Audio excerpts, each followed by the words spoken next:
Lovely. Yeah, I got that from it, actually. That's It good. was, it, yeah. Probably the phrase I'm thinking of is a little bit above my pay grade.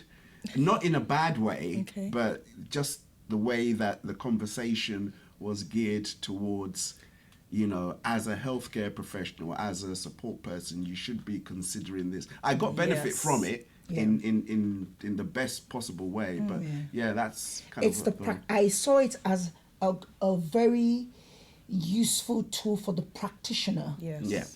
So even if you're not a practitioner, it awakens you to what you should be looking for Yeah. in your practitioner. Yeah. Now, in this time and age, you will be shocked to find out that it's not just Africans that are scared of therapy. Oh yeah. It's not just Africa. I used to think it was black people, they don't want. Generally, I thought it was a black thing. Black people just don't want to hear the word therapy. That's what I thought. But over the years, I found out that it's cultural, and depending on in England, there's some areas you go to, they embrace it better. Yes. There's some areas you go to, oh no. We're strong lads, we're blokes, we're this, so I found it was cultural. So tell us what you think, in your view, is the biggest misconception of therapy. I think part of the reason in doing this research as well for the book and for myself, part of the construct, I would say, is forgetting that the environments that shape us are not just the ones in which we were born into. We also have chosen environments that shape us.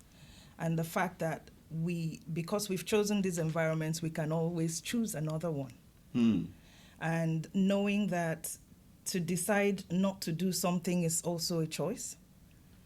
So if you've been brought up as a strong lad, doesn't mean that you can't cry. And if you find out that, oh, well, hang on, he cried and he's better for it, I can choose a different choice. And the misconception is, or rather for me, the biggest misconception is seeing the person on the other side of the table as one who's got it all fixed and got it all together. Because a lot of the time, the helper is the person who is going through the thing that they're helping you with. So they're not necessarily going to have it all together.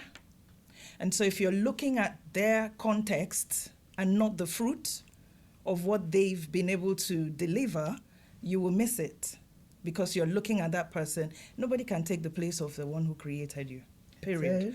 So if you're looking at the next person and thinking, oh, they've got it together because they're sitting on the other side of the table with the tissue and telling you, oh, you know what, you can think of a happy place. No, they're probably helping you through something they're struggling with because you can't lead where you're not going. True.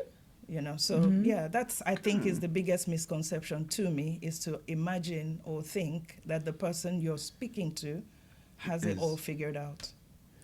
And so it's in that thinking that they have it all figured out that they overlook the context of where the person is, the patient is coming from. Yeah.